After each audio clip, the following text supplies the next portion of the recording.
So what is your favorite scene from season 1? And suddenly they come back and say that, oh, sorry, right now we are changing the scene and here you really have to cry. So many times I'll have to keep breaking away from him and standing separately.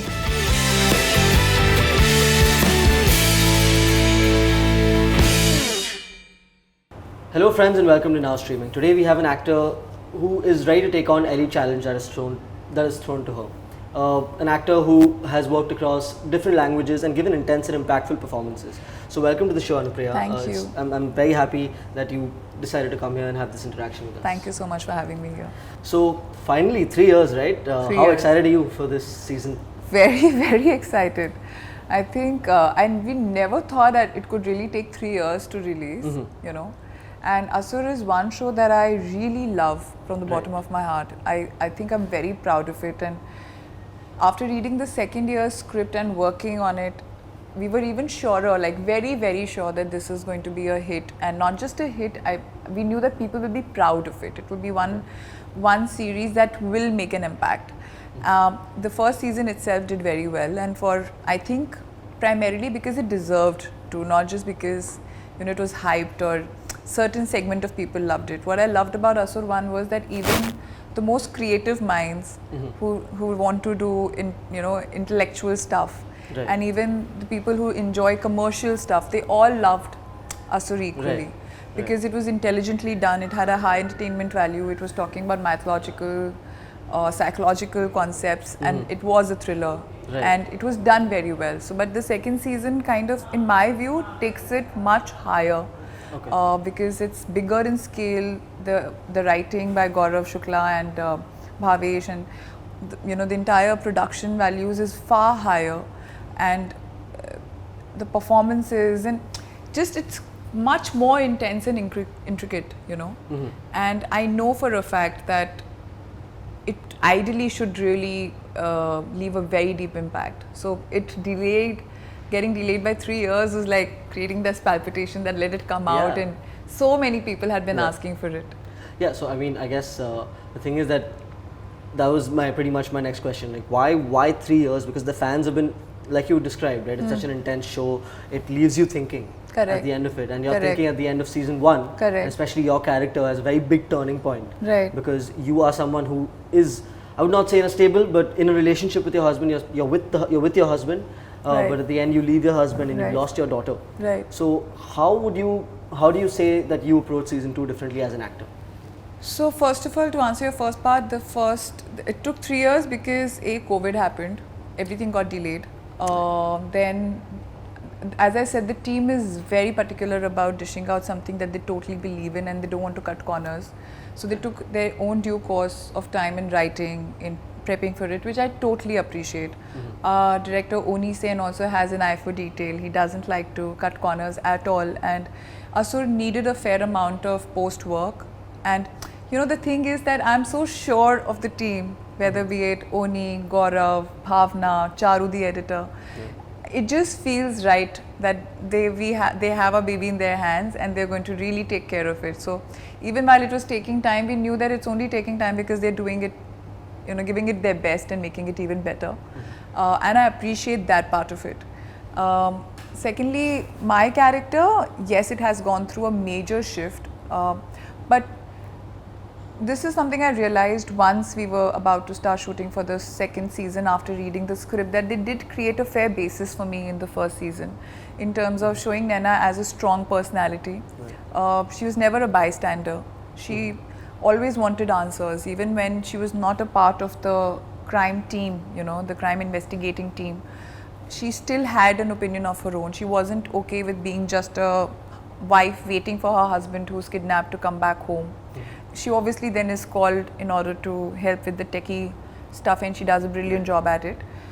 But she has that capability, even though she's a civilian as such, to be able to hold her nerves, work on something which is as close to her about her own husband, realizing that her own husband can be responsible for these murders, and knowing what it might be doing to him, knowing what it might do to their relationship, everything else, and being worried and completely traumatized, but she still has the ability to put it down at that time and be functional.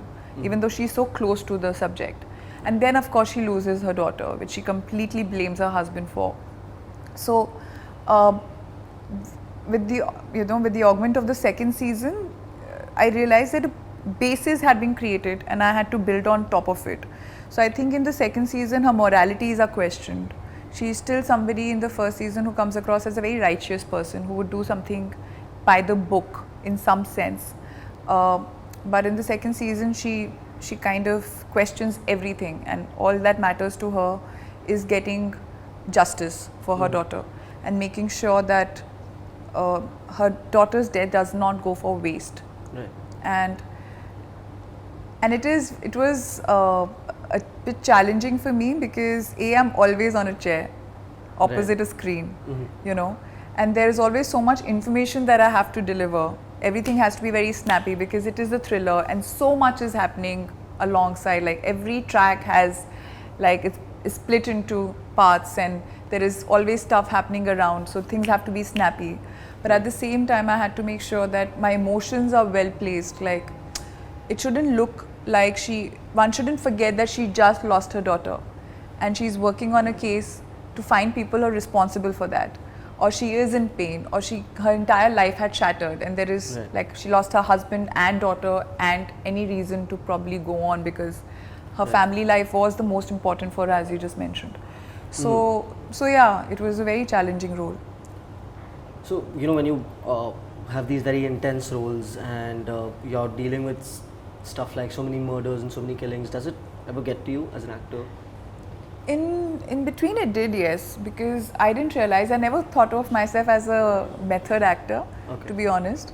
I used to think that I don't have a method because I generally go with the flow. I do my backstories and I do my prep and I read my script over and over again. I always like it to be very logical because mostly I've been doing thrillers, so I'll get concerned if there is some logic missing somewhere and I'll try, putting my mind to it. I want to know what everybody is doing in the series or in the film, whatever, and I like to work as a part of the team. But having said that, I never really felt that I had a method to my process. But when I was doing all these intense roles back to back, and one day I remember on Asur season 1 itself that they had told me early morning that, oh, you don't have a crying scene, because I was mostly crying. And for a change, I was happy. I was happy on set, I was giggling, I was, joking around, which I never did. So it suddenly they come back and say that, oh, sorry, right now we are changing the scene and here you really have to cry. There was a scene where I'm talking and I suddenly have to burst in tears in between the scene. And I just froze for a second. I said, I've not done any prep. I've not prepped myself. I've not thought. And that's when I realized that, oh, I do have a habit of prepping, and it starts maybe from the time you leave your house, in the car, or when you're in the van, and there is a certain amount of irritation that you start building in yourself without realizing. So yeah, it does get to you because you do carry that energy. You are constantly bringing pathos in your life, trying to be in that space.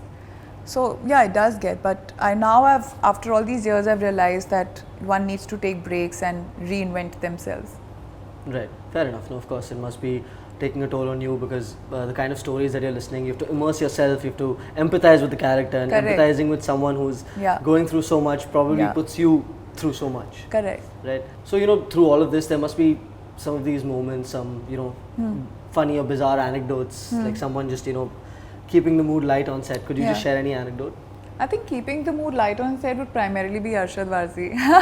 Understandably so. He's such a fun guy to be around, and this time, thankfully, I had a lot of work with him. But to my credit, or to his, God knows, he's very thorough, like in the sense, and he has a skill that he would be, if we are standing on a marks, and the scene is just about to start, and obviously they are doing focus and all sorts of things, due diligences. He would just crack a joke even a second before action, and I'm supposed to be crying. Again, I need to take my time. So many times I'll have to keep breaking away from him and standing separately and not even looking at him, because when I look at him, he will again just make a face, or he'll do some gesture and I'll again start laughing. Right. And it won't bother him because he will get into it immediately. From a smile to this sudden intense shift is almost like in a second. Yeah. And I would be frazzled. Like if there were any car scenes with him where you again in a box and there is no way to escape, then I'd be very worried if that was an intense scene. Right. So, what is your favorite scene from season 1? From season 1, I think 2 of them. One, I think mostly they, not because of the scenes themselves, but because how we felt while we were shooting them, of what it did to me as an actor. Right. There was this scene between me and Barun, actually 2 scenes again between me and Barun, but where he's about to leave US and he tells me that, you know, that he has to go pursue this, and Naina says that, you know, she loves him, but she has a life in the US and she can't just leave everything and shift gears. Right. That, but the main part which I really like from that entire segment is when he's about to leave. It was a small scene where he just gets up from his daughter's bedside and they both exchange a look and he just leaves. And she holds herself while he's leaving. In fact, they both smile at each other. They don't know whether to hug, to say something, to even how to say goodbye, because he's leaving the country and she doesn't know when he'll come back. But she breaks down after he leaves. So Oni is a beautiful director and he creates this entire romance around, you know, not romance in terms of the word romance, but how as an actor, as a director, how you together approach a scene. He creates this whole beautiful way of approaching things. There is mystic behind it. So he just left it to us. He said, would you guys want to walk? Would you guys want to hug? Would you guys want to do something, say something? And we were like, okay, let's just see what happens. We did not know. There was no plan. Right. And it just was so beautiful. I think we just achieved something out of nowhere. And there was a scene between me and Arshad where he tells her that, you know, he wants her to put him as a mark, and she discloses that Nikhil would be the one targeting him. There's a scene in the end where he says that I should be the target, and she's like, do you understand what will that do to Nikhil? And there was Ganpati that day, and there was so much chaos, like dung dung dung dung dung dung dung dung throughout, and we had series of emotional scenes going on, and both Arshad and I were crying simultaneously. We were both really being supportive of each other's, like even when the camera was on him, I was giving him full, you know, power, and when the camera was on me in my closes, he was still giving me the same intensity of emotions, and it was very beautiful. So yeah, I think those. So let's make it, you know, let's take away the lines between the show and reality, what Anupria is, right? Okay. Would you do the same thing that Nikhil did at the end of the show, at the end of season 1? It's very hard, yeah. I mean, I would like to say yes, but in all honesty, I don't think so. Yeah.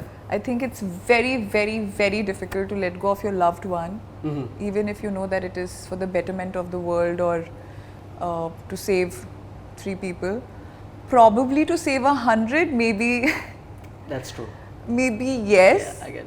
But would I be able to let go of my daughter to save 3 people? I don't think so. Maybe no. Right. Fair enough. I guess it was also about what those 3 people represent at the end of the show. Yeah. I mean, they did represent the right causes, to be honest. There was a different learning that comes out of it.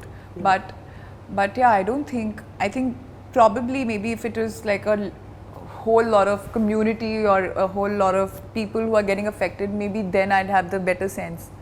But not otherwise. So, you know, after these very intense performances and then, like, you know, very intense shows that you've done, all the work that you've been a part of, what is next for you?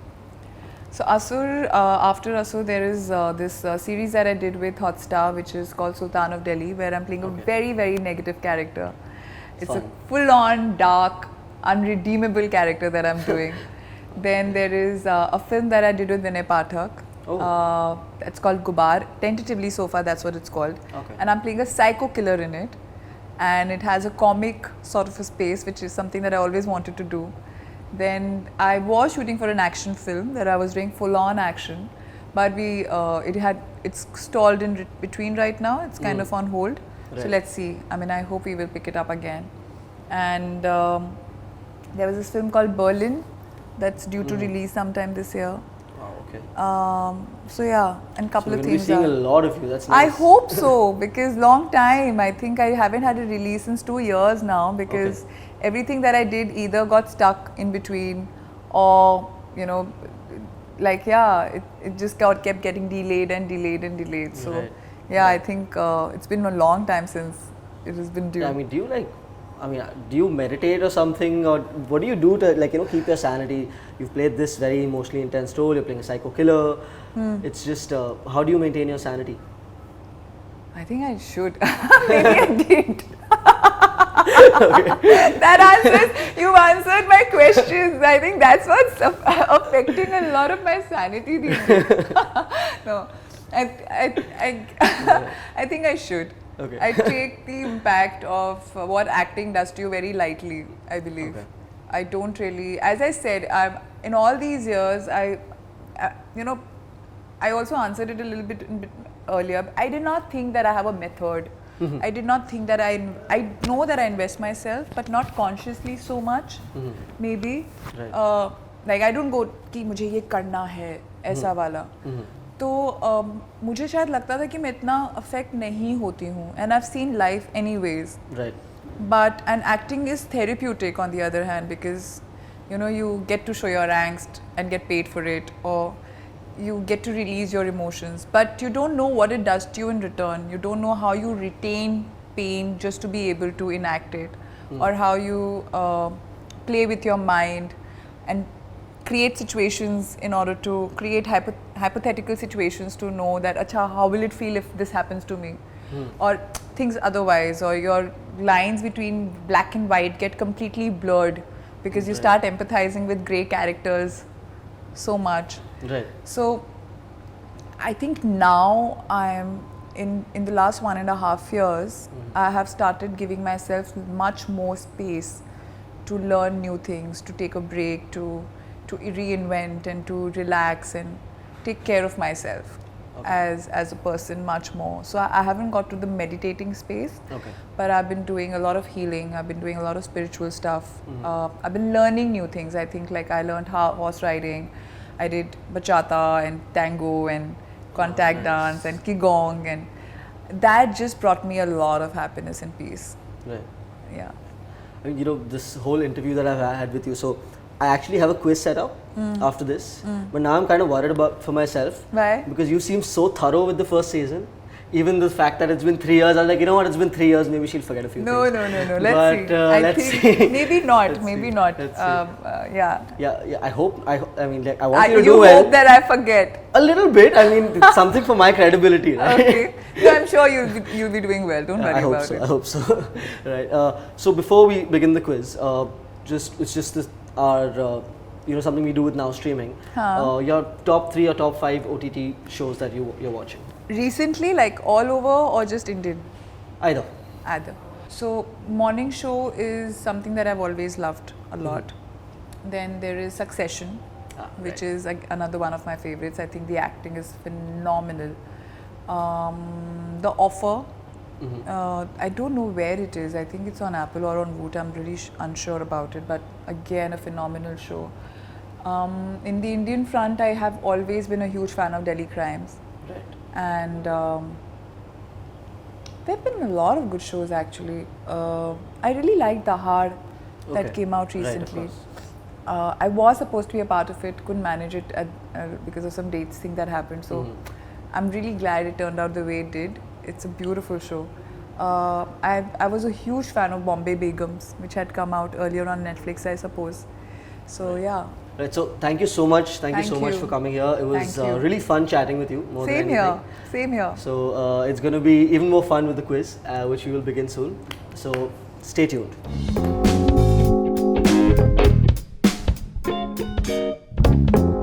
USA.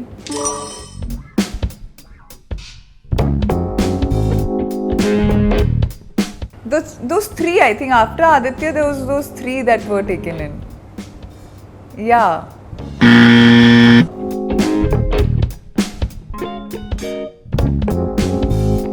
7, 10, 11, 12. Wow. Okay. 12. 12 is right. I said 12.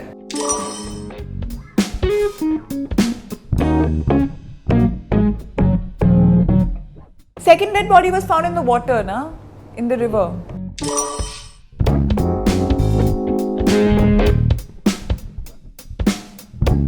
Jail catching fire. Don't remember. Pass.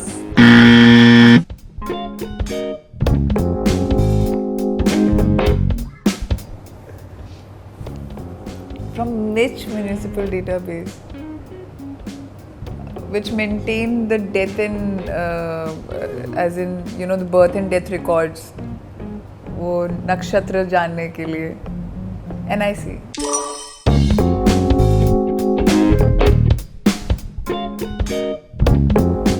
Because he used to torment him, he always thought of him as being demonic, and yeah.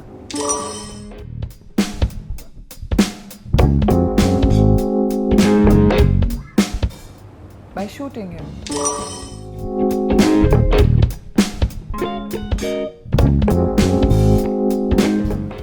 Okay, so I wouldn't maybe be able to tell you the exact one, but they were in the car and he saw some diagrams and some drawings by him, and that kind of irked him, that his answers were a little hazy. He saw some drawings which kind of made him think of him as being a little vicious and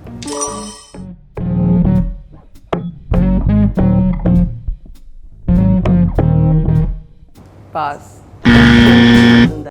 How would I remember this? Thank you so much. Thank you. This was fun. Thank you.